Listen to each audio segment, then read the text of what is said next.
Metro Talk. I'm Kent Scheffel. Thanks for being with us. Sam Stem is here. Sam's the president and general manager of WBGZ. Welcome, Sam. Glad to be here, Kent. And Pat Gowan's alongside. Pat's one of the editors with the Post-Dispatch. Welcome, Pat. Kent, good to see you. Pat, Governor Quinn says he's moving forward with implementing a new plan to put into place an online health insurance marketplace. That's tied to President Obama's health care initiative. Are we going to be better off now as residents of Illinois now that the Supreme Court has said Obamacare is legal? Well, set the marketplace part of it aside for a moment, or the so-called insurance exchange. We'll talk about the court ruling itself. We've got universal health care. We've had universal health care for a long time and always will until you see dead people in the street. If I keel over in the street, any one of us keels over in the street of Alton, where we, God-free, where we tape this every week, an ambulance will come and deliver us to the hospital. We will not be left lying on the street for inability to pay for the ambulance. We will not go untreated at the hospital for inability to pay the hospital. Now, the underlying care that got us to where we are, maybe we collapsed because we had some condition we couldn't afford to see a doctor about. There are inequities in it all, but there is some level of universal health care in the United States, and pretty much always has been. What we don't have is a universal way of paying for it. Most other Western countries have a universal system. The United States does not. This has been the pinch point of all this. The Supreme Court sustained Congress and Obama in something that is increasingly rare in America these days. They actually did something. They got something accomplished. Now, you might not agree with what they got accomplished, but in this hyper-partisan atmosphere that is Washington and is the Springfield and other state capitals, it's almost a miracle that anything gets done and sustained in this environment. Now, I'm bothered in the debate by the part of the debate we don't hear about. I mean, part of the problem with the universal paying system we have, and one of the complaints about it, and it's also the subject of what I'm saying is not being spoken, we needed to maintain our private insurance companies. They employ a lot of people. They put a lot of money into the economy. They also put a lot of money into political campaigns. And we had to have a universal paying system that still incorporated private insurance companies. That's the part you don't hear very much about. It might be more efficient to have a single payer system, but that fell by the wayside politically a long time ago. Economically in the United States, politically in the United States, it probably is not tenable. We have a system that no other country that I'm aware of, no major Western country has, and as far as I know, no one is clamoring to get, but this is our system. So if you're not under someone's plan already come 2014 when you've got to buy insurance, and when about 1.5 million people are expected to be added to the Illinois insurance rolls because of so-called Obamacare. When this comes along, you have to have a way to get connected up with the insurance. And the way you get connected up is with what they call an insurance exchange or a marketplace. And this is essentially where you'll go to compare policies and buy a policy. And it's a way of sort of cutting through otherwise insurmountable mountain of red tape, I think, for an average person trying to buy insurance. They're mandated. Which brings us back to the initial part of the question. Quinn is talking about moving swiftly to set up a marketplace. Some states are not talking about moving swiftly. Either way, if you don't, the federal government will set one up for you. So you can either accept some of the control or you can let the feds come in and take care of it. Illinois is also moving pretty quickly toward accepting the new Medicaid rules, which will add people to the Medicaid rolls, largely at federal expense at first, and the states will eventually take on about 10% of the cost of that. Illinois is moving very rapidly about it. Missouri is balking, won't do it. Supreme Court, part of its ruling last week was that you can hold back the additional funding from states that don't do it, but you can't take away all their funding if they don't do it. So states like Missouri probably can continue with what they've got. Illinois is going to move into the new phase. There's a lot going on. There's a lot of moving pieces to this. But in the end, whether you agree with the way it was done, and I'm not saying I necessarily do agree with the way it was done, there needed to be some sort of universal way of paying for the universal care that we already had. And I think that's part of what's getting missed in the debate. Sam, we're going to go forward with Obamacare. Governor Quinn's taking the steps to implement the insurance exchange in Illinois. Are we going to be better off as residents of Illinois now that health care program has been ruled constitutional? Well, that's a good question. And I don't think anybody has a crystal ball and knows the answer to that. One of the issues is, where is the money going to come from? As Pat said, yes, there are some federal subsidies that will be afforded to states that do set up these exchanges. But State Treasurer Judy Bartopinka came out and said over a 10-year period this could cost the state of Illinois $2.4 billion. I don't know where she gets her crystal ball, but she's the treasurer, so I guess she has something that And the Republican treasurer. well, absolutely, the Republican treasurer. But it's not free. Somebody's going to have to pay for it, and the federal government isn't going to pay for all of it. So the real question becomes: when you do set up an exchange, where are you going to find the money to pay for it? And in Illinois, we're already having trouble meeting our Medicaid obligations as it is. Now we're going to expand Medicaid. We're going to set up the exchanges, which includes subsidized health insurance for those who can't afford the full cost. And really, I think the Supreme Court ruling brought about a situation where maybe there are more questions than answers. Because, as Pat mentioned, the one part that they did strike down was the stick that the federal government held to try and force states to set up these exchanges. And the Supreme Court, in essence, said, no, you can't threaten to take away existing Medicaid funding if they don't set up the exchange. So now the states can ignore the federal mandate that says, you need to set up an exchange. The federal government then will come in and set up an exchange for them.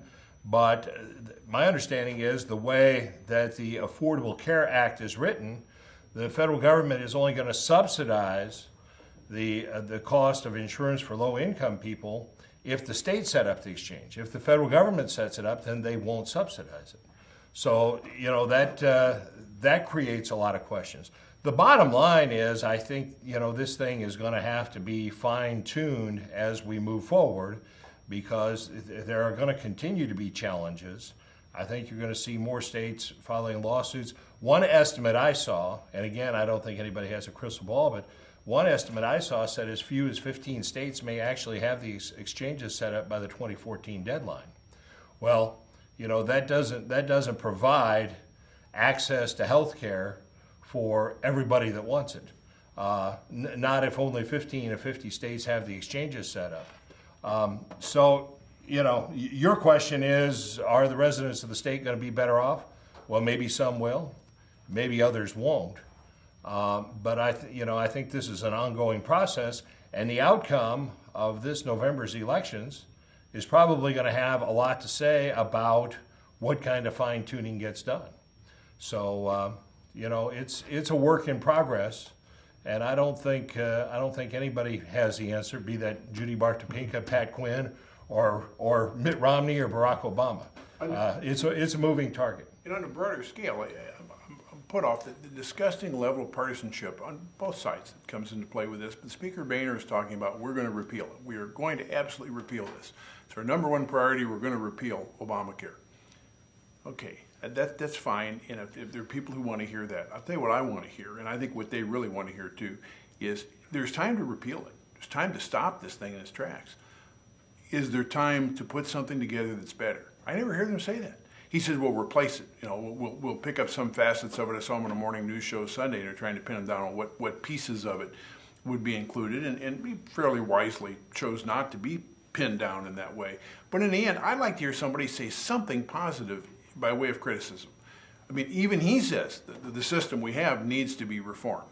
So let's talk about a positive way. Why don't somebody come up and say, you know what, this is a starting point. We can do better in the time it's going to take to implement this. Give us a chance to do better. I never hear that. Maybe we'll hear it after the election's over, but it's just disgustingly partisan. It's all about electing our guy and vilifying the other, whichever side you're on. And I think the American people deserve better than that. I don't think that's limited to Obamacare right now. No, it isn't, but that just seems to be the number one thing. We need to take a quick break. We'll have more right after this. Hello and welcome to the Lewis and Clark Minute. Today we're going to check out the music program with Dr. Teresa Crane. Have you always wanted to learn how to play the piano? Maybe you wanted to learn Beethoven's Für Elise.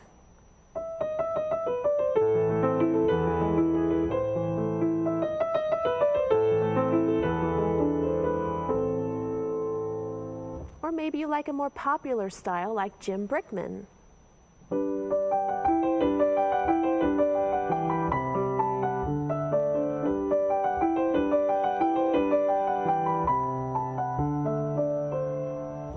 like jazzy blues.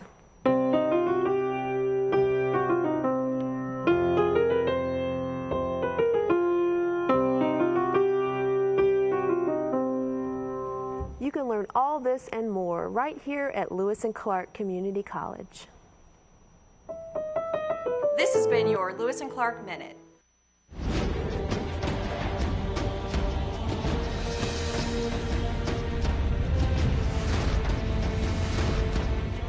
When you open a book, you can explore new lands, make new friends, and discover new adventures. There are amazing possibilities when you open your mind to reading. Explore new worlds. Read. 60-inch screen, high definition. Football season is coming up. You can watch it right here. What do you think? I'll take it. Huh? Yeah, that's what I'm talking about.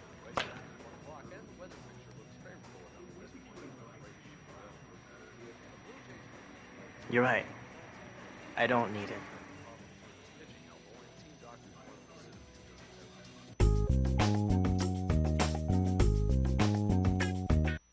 You're watching Metro Talk. I'm Kent Scheffel. Pat Gowan and Sam Stemmer here. Sam, the FBI has issued subpoenas to 2 Madison County Treasurer employees. Treasurer Kurt Prenzler says he assumes that the subpoenas are related to either tax sales or bond purchases. Any guesses on what the FBI is looking for? Well, I don't have any firsthand knowledge, and Pat may be more well versed in this than am I, because I don't follow this closely. But all the speculation I've heard is that it in some way may be tied to an investigation of former Treasurer Fred Bathan. Now, again, I don't have any firsthand knowledge on that. That's just speculation. And quite frankly, there's so much vitriol involved between the current treasurer and who is a Republican, and Democratic office holders, and everybody pointing fingers at what happened before Treasurer Prenzler got there, and people pointing fingers at him and accusing him of not operating properly. And after a while, it all, it's like what Pat alluded to earlier. It's just a whole bunch of politics that I think gets everybody turned off. And then now you introduce this information of an FBI probe, and you're going to have people on both sides pointing fingers and saying, well, they're probably investigating this and investigating that. Whether the FBI's come out and said what they're doing, and I doubt that they have, but again, until they do, nobody knows for sure. It's really just anybody's guess. But I would defer to Pat whether he has more solid information than what I have. Pat, 2 subpoenas in the Madison County Treasurer's office, maybe after tax sale information, maybe after bond purchase information. Any guesses on what the FBI is looking for? Well, first, the relationship between Republican Treasurer Kurt Prenzler and Democratic predecessor Fred Bathan is such that they make John Boehner and Nancy Pelosi look like best friends. The subpoenas for 2 employees of Prenzler's current office are for employees who previously worked for Bathan. It's a strong clue that the investigation has to do with what went on and not anything that might now be going on, but nobody's sure. Prenzler has come out and said what he believes it to be, and there's been a lot of speculation in the media and elsewhere, and I have no better sources than Sam about this. But going back into Bathan's administration, when someone did not pay his property tax bill, then the property was put on sale in a tax sale, and bidders would bid for the right to pay the taxes and then either seize the property or be paid back the taxes they fronted plus interest. And the amount of interest they had to pay was tied to an auction in which the buyers of the tax property were to bid on the interest rate. And the idea is it would be a reverse auction. It would work its way down, and that the low bidder would win, and that was for the benefit of the people who were losing their property, because that would be a lower interest rate they would have to pay then to redeem their property from the person who paid its taxes. As complicated as all that is, it appears that during the years that Bathan was treasurer, some of them, instead of having a progressive bidding process, his people took the bid of the first person whose bid they recognized. The statute limited the rate at 18%, and in 3 years that were studied, the average rates of interest were 18%, 18%, and 17% that had to be paid by these people. And it raised the question of why were the rates so high? Was someone kicking back money in some way to somebody in order to make sure they got the business? I'm guessing that's what the FBI is investigating. When Frank Miles took Bathon's place after Bathon left office, Democrat Frank Miles was the treasurer on an interim basis for a while. The next auction, the average rate went from 18% to 9% as an example of what was possible in an auction. So it's not hard to imagine that that's what the FBI is looking for. Federal investigations typically take forever. If this were to result in charges, I would expect it would be another year or so before we heard anything. The FBI will not confirm or deny even that there is an investigation. We need to take another break. We'll have more Metro Talk after this. Hello and welcome to the Lewis and Clark Minute. Today we're going to check out the radio broadcasting program in WLCA with Mike Lemons. Have you ever listened to your favorite radio station or your favorite disc jockey and say, you know, I could do that? Or maybe you're the type of person who says, I could never do something like that. Well, with the help of first-year Mass Comm student John, we're going to show you just how easy it is. Each voice intro starts with talking about the band that just played, and we add a station identifier. Next, you want to offer some information that may be of interest to your audience. And finally, tell the listeners what the next song is, who sings it, followed by another station identifier. John will do one live now. Silver Sun Pickup Substitution on WLCA. The Big Pink released their debut album called A Brief History of Love. The single is off that album. It's The Big Pink with Dominoes. It's on College Radio's Best 89.9. This has been your Lewis and Clark Minute.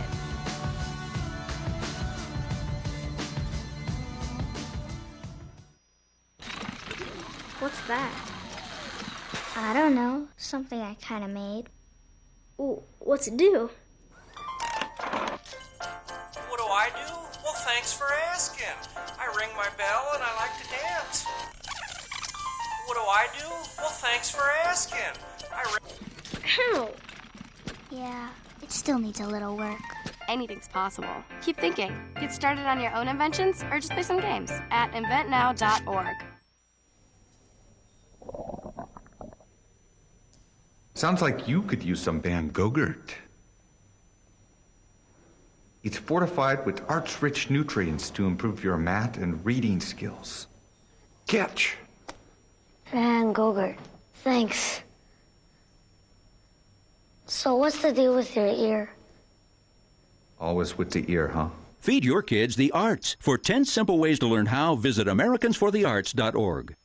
This is Metro Talk. I'm Kent Scheffel. Pat Gowan and Sam Stemmer here. Pat, we had talked in the first segment about the politicians fighting so and whether or not anything's getting done. That really plays into this question. Right now, Senate Republican Chairman Pat Brady has called House Speaker Michael Madigan, and let me get this correct, a controlling, vindictive, ethically challenged, self-serving leprechaun, and he also stated he means no disrespect to leprechauns when he says that. The Republicans are apparently trying to get Madigan out in the upcoming elections. Are they going to be successful? Well, Brady, the Republican chairman, said this at a Republican convention to people who enjoyed it very much. I can tell you from having covered Illinois politics for years that I doubt anyone enjoyed it more than Mike Madigan did. If he thinks he's under your skin, he's a happy man. And boy, was he under Brady's skin. Partisan guy talking partisan stuff to a partisan crowd. The real amazing part would be if some Democrats would let loose with similar rhetoric, because I think some of the Democrats don't feel that much differently about Madigan, but he's been the Speaker of the House for all but 2 of the past 29 years. The guy is extremely powerful, clearly more powerful than any governor who's been down the pike. He's got his hand on the throttle of what goes on in Illinois government, has had for a long time, will have for the conceivable future. Getting rid of him is, there are 2 ways to get rid of him. One is to beat him in his district. He runs the district in Chicago where he always wins.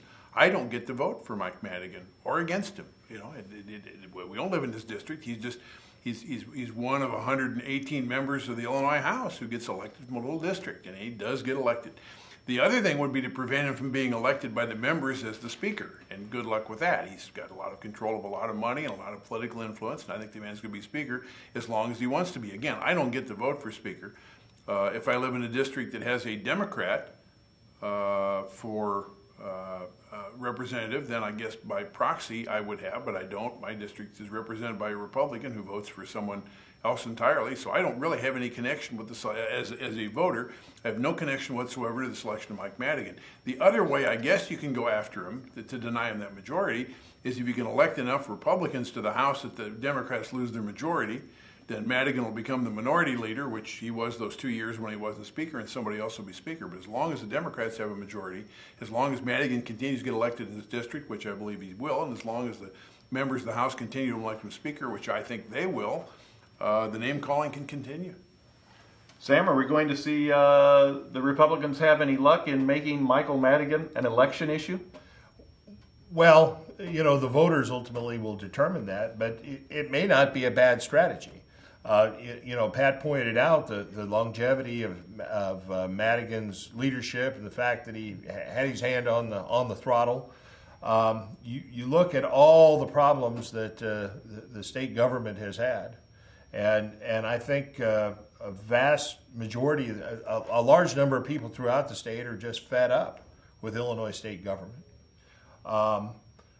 But you know what's the one common denominator over nearly 3 decades? Governors have come and gone.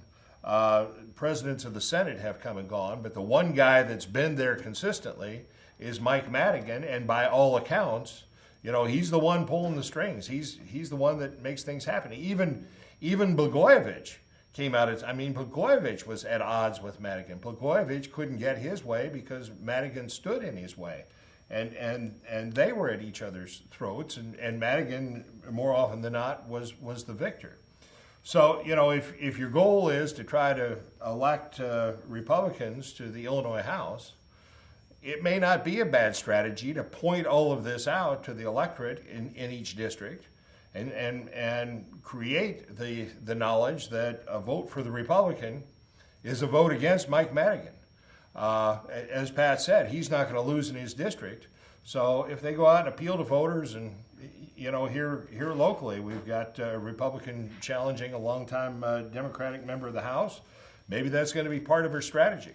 That, hey, if you vote for the incumbent, you're in essence voting for Mike Madigan. If you vote for me, you're voting against Mike Madigan. It might work, and I doubt that there would be much risk in running a campaign that in part was based upon that ploy. Pat, the Illinois State Board of Education has taken control of the East St. Louis School District. Is that a wise move on the state board?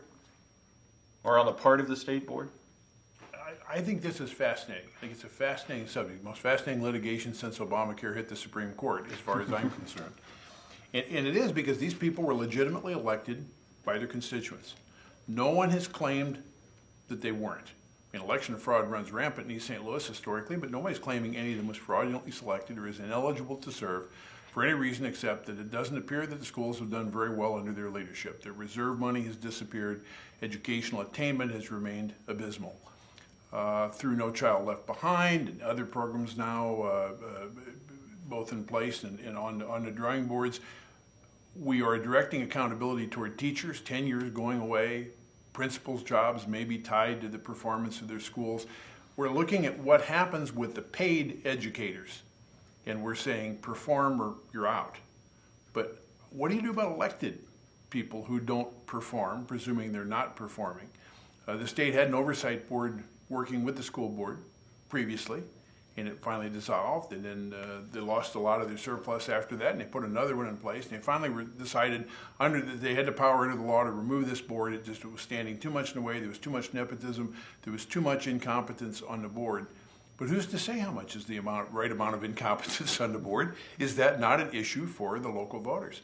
The school board members have gone to court, at least 6 of them have, and have won a preliminary injunction that prevents the state from ousting them at the moment.